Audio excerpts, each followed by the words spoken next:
160. Ouais 163. Les voix, il y a trop adorable, tu vois. T'as tout de trop adorable. 161, 161, 161, 161, 161, 167, 167, 172, 172. Et tu y arrives à 200, 172, 172, 180, 180, 180, 180. Ça aide 20 personnes. 180, 189, 189, 189. 189, 189, 194, 194, 97, 197, 197, 200 victoires.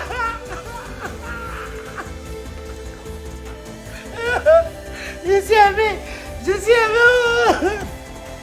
je suis aimé. 200, 230, 230, 230, 230, c'est arrivé, 230, 238, 248, 248, 248. 248, 254. Ouais, votre tête est aimée. 270, 270, 270, 277, 277, 277, 280, 280, 200 combien, 200 combien, 300. Ouais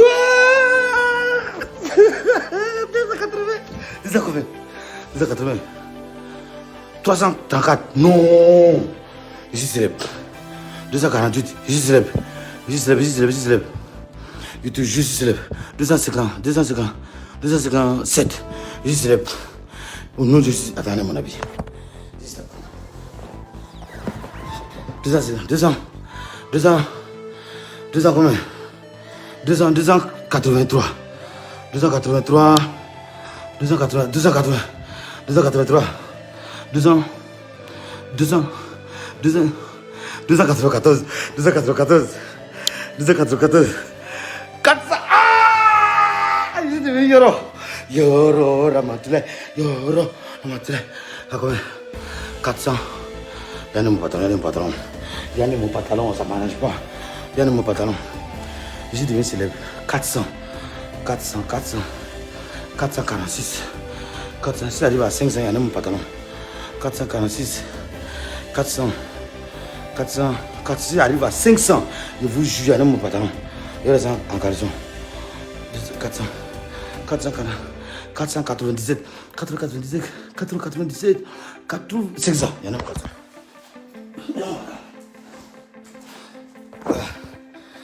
Ici, un truc. Ici, il y a en caleçon. 583, 586, 564. Et Dieu, j'arrive à 1000. Et Dieu, Dieu pardon, arrange-toi, Dieu arrange-toi. Dieu pardon, fais, j'arrive à 80. Dieu pardon. Dieu, les fans, touche le cœur des fans.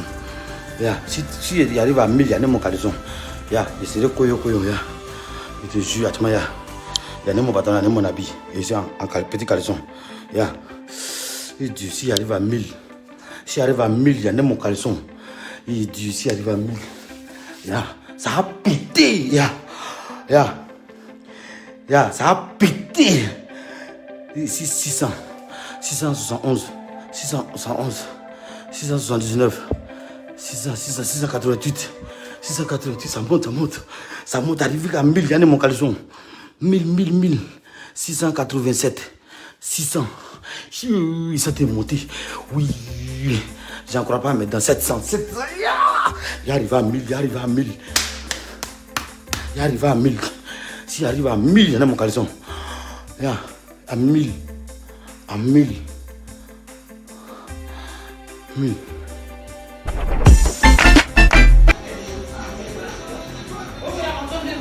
Elle veut nous recevoir. Donc, on va voir le bureau. Ah non, femme de star et star.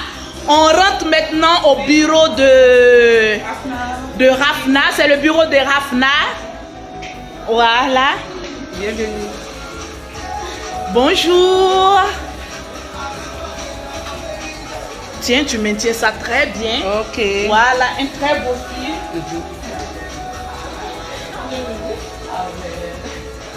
Que Dieu te bénisse. Ça va. Donc, voilà, nous sommes avec Carmen. Toujours en t-shirt. Ouais, pour moi. Ça vient. Pour moi aussi. Il y a des vieilles, non? Moi, je suis une vieille.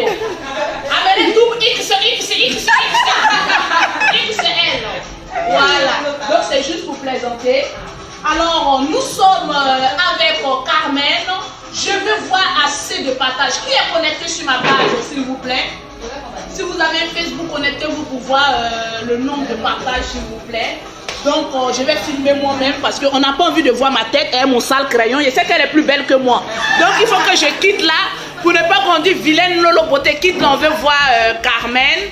Voilà, nous avons Carmen ici. La veuve d'Arafat. Qui a plusieurs fois, on ne va pas venir aujourd'hui pour la faire pleurer. Non. Je ne suis pas venue pour voir Carmen pleurer.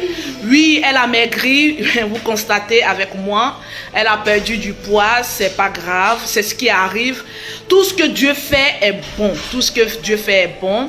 Donc, aujourd'hui, nous sommes avec l'une, Carmen, la mère de Rafna. C'est elle qui a porté Rafna 9 mois dans son ventre et nous a fait sortir Rafna.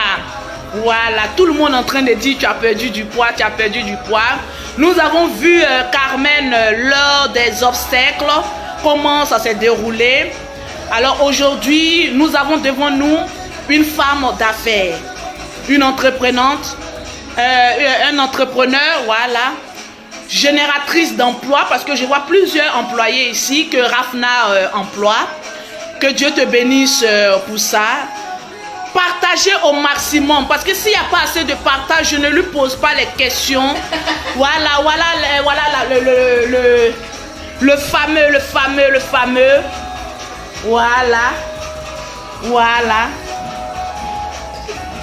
Voilà. Donc, elle va nous présenter un peu sa boutique avant qu'on ne lui pose la question. Aujourd'hui, nous sommes avec toi. Voilà, tu nous cales tous tes rendez-vous parce qu'on a envie de causer avec toi. Il y a beaucoup de personnes qui n'ont pas accès à toi. Il y a beaucoup de personnes qui ont envie de te dire Yako, mais qui n'ont pas eu la possibilité. Voilà, ça a commencé, ne pleure pas. S'il te plaît, ne pleure pas. Je ne veux pas qu'on te voit en train de pleurer. Je vais te voir sourire. Voilà, désolé, j'ai enlevé la caméra parce qu'elle avait commencé à pleurer. Voilà, désolé. On n'est pas venu pour te faire pleurer. Loin de là. Voilà, on est venu pour t'écouter. On est venu te dire Yako. On est venu pour voir la boutique de Rafna. Voilà, je vois qu'il y a les photos de Didier là, derrière toi. Il y a les photos de Didier derrière toi, toi et Rafna. Je vois la photo du père, de la fille. Que d'émotion, que d'émotion. Que d'émotion. Voilà. Ah, cette photo était partout. Tu lui donnais un tété ou quoi? On ne sait pas. Pose-nous, on te demande, bon, cette photo, qu'est-ce qu'il faisait? En fait, cette photo, pour moi, ça représentait comme si Arafat avait trouvé en toi, pas sa mère, non, mais il avait trouvé en toi sur quelqu'un sur qui il voulait reposer un peu sa tête. Il avait besoin de toi, tu étais entre griffes comme sa mère. Voilà, quelqu'un, il avait besoin de protection au fait. Au fait, cette photo, qu'est-ce que ça te rappelle, cette photo? Cette photo, qu'est-ce que ça te rappelle? Ce jour-là, je pense qu'on était au studio. Oui. Vous étiez au studio? Oui. C'était la sortie de son dernier Moto. Voilà. Donc il a dit, bébé, viens récupérer, on est parti au studio, on a fait les snaps et tout. Et là, il m'a pris, mais pourquoi tu me presses comme ça? Il dit, mais c'est pour moi. Ah oui, t'as pressé et puis t'as dit c'est pour lui. Il dit, mais pourquoi tu vas me presser comme ça? Il dit, mais c'est pour moi. Donc tu l'accompagnais à chaque fois qu'il enregistrait, il te demandait son avis, ton avis. On sortait ensemble, il m'appelait, j'écoutais d'abord quand je valide ça. Donc il te demandait d'abord des conseils si tu aimes avant de faire sortir. Parce qu'il savait que j'étais une de ses fans. Donc, Ah, donc tu étais amoureuse d'Arafat avant qu'il te drague. Mais pourquoi le jour il t'a dragué là? Le jour, nous on veut savoir. Le jour il t'a dragué là, c'était où? on était au JP, j'étais dans son anniversaire. Oui. Mais là, il a tapé le bouton. Hein. C'est plusieurs pistes. Ah, il t'a dragué plusieurs fois. Ouais. Non, quand vous étiez en bas, non, on va diminuer un peu le son. On va diminuer, on a envie d'écouter Carmen. On va diminuer le son s'il vous plaît, parce que je suis toute excitée. Je suis toute excitée. Oui, tu peux t'asseoir 1 minute avant qu'on ne reparte encore à la boutique. On va poser les questions tout doucement, tout doucement. Imagine que tu es dans un... voilà, tu es à la télé parce qu'on est plus de 4000 personnes qui te suivent. Nous te suivons en direct. Voilà, elle a failli pleurer, mais on ne pleure pas, s'il te plaît, que par la... Voilà, on ne pleure pas. Aujourd'hui, on a envie de se rappeler des beaux moments d'Arafat. Donc, dis-nous, comment vous vous êtes croisés? Comment? Comme je disais, on était dans un bar, c'était à l'anniversaire de l'une de mes copines. Et moi, j'étais en train de danser sur la piste de danse, c'était chaud. Je crois que c'était en 2015. En 2015? J'étais en train de danser sur la piste de danse et tout, et là, il y a le DJ qui a dit le DJ Arafat et qu'il annonçait en gros. Donc moi, j'étais en train de danser, après je suis allée m'asseoir sur la table, je vois, il y a des seaux de champagne qui viennent. Je dis, mais on n'a pas commandé ça, les filles. Ah, donc Arafat t'amenait des seaux de champagne. Ouais, il m'a repéré en fait sur la piste et il a fait venir des seaux de champagne. Il dit, mais les filles, on n'a pas commandé ça, qui va gérer toutes ces factures? Et il y a le serveur qui s'approchait de moi qui m'a dit, non, ça vient de DJ Arafat. Il a dit, lui, merci. Le serveur est venu après, il dit, il suit ton numéro. Il dit, c'est pas possible. Ah, donc le serveur revenu prendre ton numéro. Voilà. Et toi, tu as dit, c'est pas possible, tu donnes pas ton numéro au grand Arafat.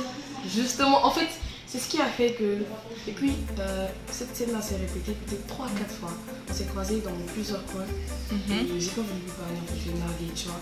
Pourquoi? C'était une stratégie où mais tu voulais te faire désirer. Non. Mais tu l'aimais en ce moment. Oui, mais bon. Tu l'aimais, mais tu te jouais un peu au dur parce que non, on se connaît. C'était Arafat, tu avais peur. Voilà, quand on parle Arafat, on veut tu te méfies. Donc en gros, c'est ce qui l'a énervé, c'est ce qui a fait que... Il dit non, cette fille-là, écoute, je vais la voir. Toi, tu le connais. Donc il est passé par tous les moyens et à plusieurs reprises, il a essayé. Même Olo, ils étaient là, tout le monde était là. Donc au début, on était dans une relation là. Les gars, ses amis se moquaient de lui parce qu'ils disaient, mais cette fille-là, tu l'as cherchée. Il dit, mais c'est pourquoi elle est là aujourd'hui? C'est pourquoi elle est calée? C'est quoi ça? J'en sais encore. Parce que la vie foutait sur moi au début quand elle voulait la draguer. Du coup, aujourd'hui. Mais là. Ok, donc Arafat t'a dragué à plusieurs reprises, d'où il a tapé. Moi j'avais peur parce que c'était Didier en fait. C'était Didier, du coup je dis, mais ce gars il est pas sérieux. C'est vrai qu'il m'a amené des champagnes, mais je pense qu'il paye les champagnes pour tout le monde. J'avais peur en fait, j'étais sur mes gardes. Tu étais sur tes gardes, tu te disais c'est Arafat, il n'est pas sérieux. Et toi tu voulais faire du sérieux? Bah lui, déjà je l'aimais, j'étais une de ses femmes déjà, du coup là, quand il s'est approché de moi j'avais peur mais je l'aimais beaucoup. Donc du coup j'ai essayé de prendre sur moi, de refuser et moi après j'ai vu que s'il insiste, c'est qu'il veut vraiment de moi. Là, du coup, après, je me suis laissée faire. Voilà, il y a les Chinois qui disent qu'on n'entend pas bien. Parce que je suis malade. Elle est malade parce qu'elle est malade. J'ai fait 2 jours à l'hôpital, j'ai chopé une grosse crise de gaz. Du coup, ça m'a ramené à l'hôpital, j'ai encore des séquelles. Ah oui, donc tu sors comme ça de l'hôpital, donc la mère de la Chine se sent pas très bien, voilà pourquoi sa voix est un peu cassée, elle a fait une crise d'asthme. Donc voilà pourquoi, excusez-moi si je prends beaucoup la parole, parce que au fait, comme sa voix ne sort pas, je suis obligée de redire. C'est dit. Donc désolé pour les personnes qui disent non, Lolo faut t'aider. Je sais qu'on est fatigué de ma voix. Mais dites-moi aussi merci parce que c'est grâce à moi qu'on est ici aujourd'hui. Voilà. Donc je vais fermer ma gueule. Oui, je vais la fermer s'il vous plaît. On va écouter voilà, la femme d'Arafat s'il vous plaît. Donc la femme d'Arafat nous a dit qu'Arafat l'a draguée à plusieurs reprises. Elle a refusé. Non. Pas parce qu'elle ne l'aimait pas, mais elle avait peur. Tu te méfiais. Mais pourquoi? Parce que déjà quand tu sors, quand tu dis Arafat, c'est une star. C'est lourd, c'est du lourd. C'est lourd, parce qu'il avait peur. Selon ses conquêtes, il n'avait pas vraiment une bonne réputation. Lui, il a eu une histoire avec tout le monde. Lui, il a eu fait ci, il a eu aussi, il a eu par-ci, il a eu par-ci, il a sorti de mon peur. voilà, donc j'ai préféré rester sur ma garde. Ok. Et dès la fin, j'ai cédé. Sinon, explique-nous comment tu as cédé, comment ça s'est passé. Le premier tatami, comment ça s'est passé? Parce que là, on est chez Rafna, pause publicitaire. Voilà. Pause publicitaire. On va revenir avec les questions. Madame Feu Arafat DJ, mais tu es Madame toujours Arafat. Non, mais Arafat a du coup. Moi, mais je n'étais pas bien vue. Je ne savais pas qu'il y avait un bagage derrière comme ça. Non, mais franchement. Mais ok. Nous revenons encore. Nous sommes à la boutique de Rafna. Nous sommes avec Carmen, la mère de Rafna. Alors, partagez s'il vous plaît la vidéo. Il faut que le monde entier voie cette vidéo. S'il vous plaît. Donc, dis-nous, Carmen. En même temps que je la filme, je suis amène de lire votre question. Donc, on nous posait la question, où est Rafna? Elle est à la maison, elle se repose. Elle a commencé l'école. Elle a quel âge? Elle a 1 an et 8 mois. Ah oui, mais Rafna, tu vois, à force de voir Rafna, on a l'impression qu'elle est âgée. Pourtant, c'est un bébé encore. Elle n'a même pas encore 2 ans. Donc, Rafna est à la maison en train de se reposer. Voilà, donc, en train de jouer. Ah oui, donc elle a de l'énergie. Ah oui, que Dieu veille sur elle. Alors, notre question aujourd'hui. Quand tu as accepté d'être avec Arafat, comment il se comportait? Est-ce que Arafat, il est câlin ou bien il est au lit? Directement au lit, oui. Comment il est? S'il est amoureux, il est attaché. Nous, on veut tout savoir aujourd'hui. On veut tout savoir. Voilà, on veut tout savoir. Quand tu as accepté là, comment ça s'est passé? En même temps que vous avez accepté, vous êtes passé en même temps à la casserole. Et c'est moi qui j'ai envie de te poser cette question. Voilà, c'est moi qui j'ai envie de te poser cette question. Non. Il y a mon chéri qui m'appelle, qui veut couper notre direct, mais il est vaincu. Il n'a qu'à se caler là-bas. Non, il est vaincu. Il n'a qu'à mettre ses testos là au chaud d'abord. On est avec... Non, je suis comme ça, c'est juste pour taquiner. Voilà, on va pas dire des choses, voilà, pour gâter la vidéo. Voilà, parce que notre Carmen, c'est une... Voilà, on est en direct. Désolé. Mais on a eu une petite coupure là, donc désolé, attendez. Voilà, si ça se coupe encore, on va mettre le wifi, mais pour le moment ça passe. Donc on veut savoir. Je t'ai dit que même si ça se coupe, ils vont revenir. Ils savent que nous les Africains, on n'est pas pato. Donc quand tu as accepté, qu'est-ce qui s'est passé après? Automatiquement, il t'a dit qu'il avait un avenir avec toi, il veut faire du sérieux. Ou bien ça par rapport à ton comportement qu'il a demandé ta main? C'était par rapport à mon comportement. Parce que quand j'ai accepté, quand on s'est mis ensemble, je n'ai pas encore avec lui, j'étais chez moi. J'étais juste au frais de copé, c'est pas mon cours. Voilà, je vivais là-bas, on se voyait. Et après, il s'est rendu compte qu'il voulait vraiment faire du sérieux avec moi. Donc du coup, un matin, j'étais à la maison, il m'a appelé. Il dit, t'es où? Je dis, je suis chez moi. Il dit, bah je suis devant ta porte. Il dit, mais toi tu viens de faire quoi cette heure-là? Les gens vont te voir et tout le monde va savoir qu'on sort ensemble. Il dit, bah c'est pas grave, sors. Moi je suis sortie, on est allé parler dans sa voiture, il m'a dit, vas-y, en fait tout le monde te cherche. Il dit, mais quoi, on va manger quelque part. Il dit, non, ramasse tes affaires et on bouge. Il dit, mais pourquoi tu veux venir me dire, voilà, je les gens, tu dis, il dit, mais ramasse tes affaires et on bouge. Parce que moi je suis fatiguée de venir me déplacer, venir te voir à chaque fois et te voir et tout. Donc, on est descendu de la voiture, j'ai pris une valise là, bien garnie. Et je suis partie. Donc il est venu comme ça, il a débarqué chez toi un beau matin. Il dit bon, lui, il veut que tu sois toujours à côté de lui. Donc viens, on va. Il est venu me voir, il est fatigué de dire non, je viens te voir, on se voit dès longtemps ensemble. Du coup, il est venu me chercher. Donc il voulait faire du sérieux, il t'aimait. Oui, apparemment. Il t'aimait. Il m'aimait vraiment. Il m'aimait vraiment. Et voilà quoi. Je suis restée avec lui. Mais comment?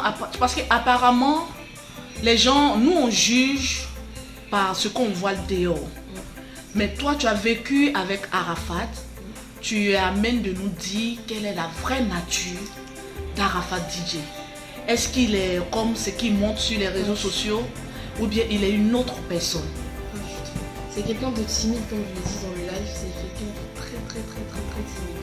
C'est Après, il avait tout le temps des lunettes, il mettait tout le temps des lunettes pour qu'il sorte. À la maison,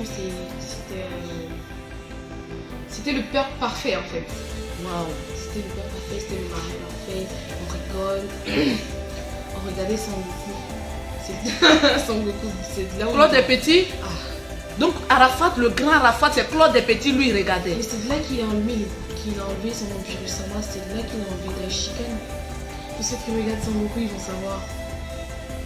On regarde ce dessin animé du matin jusqu'au soir, on regarde le dessin animé ici. Il coupe, il explique. C'était sa passion en fait.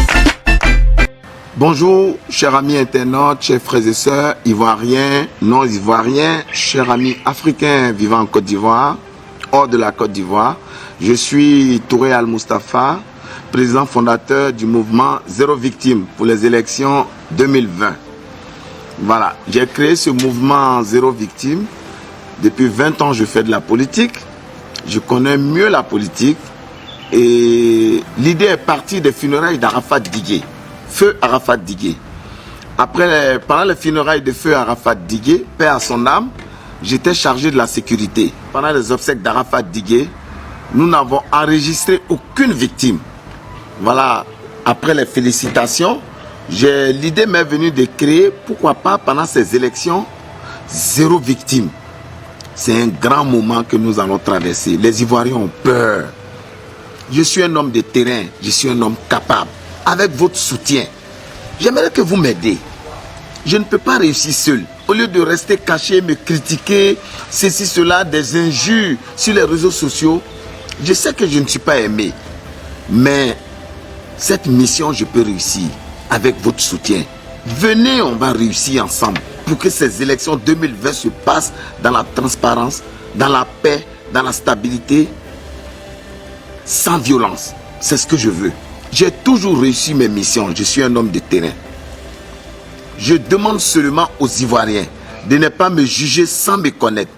C'est vrai, j'ai eu un passé un peu tourbillon, mais j'ai changé. Je suis toujours critiqué négativement, toujours jugé et condamné d'avance. Sachez que c'est toujours pas facile pour un enfant qui, entouré de l'amour de ses parents, brusquement qui perd ses parents dans un accident de voiture. J'ai reçu une éducation de la rue, une éducation sans papa ni maman, pour me donner des conseils. Ça n'a vraiment pas été facile pour moi. Alors, je vous demande pardon. Quand vous me jugez négative, quand vous me condamnez sans me connaître, c'est ma plus grande douleur qui me rappelle la disparition brutale de mes parents. Je vous en supplie, apprenez à me connaître. J'ai changé. Tout le monde change avec l'âge. J'ai grandi en maturité.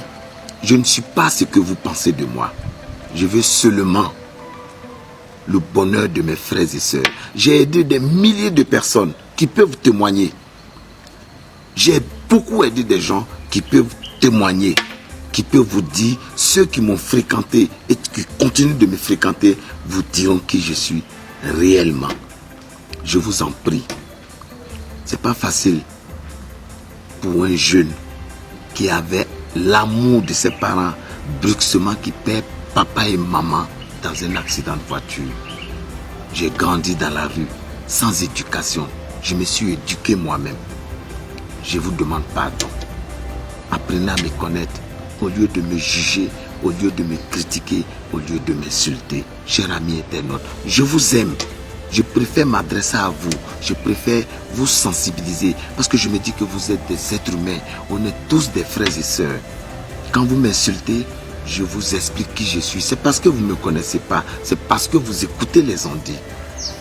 Je suis parti de rien et aujourd'hui je me suffis. Ce mouvement, je le finance sur fonds propres avec des amis opérateurs économiques puisque je suis président des opérateurs économiques de Côte d'Ivoire.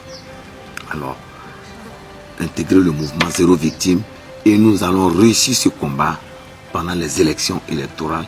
Zéro Victime, vive la Côte d'Ivoire, vive la jeunesse. Je vous remercie.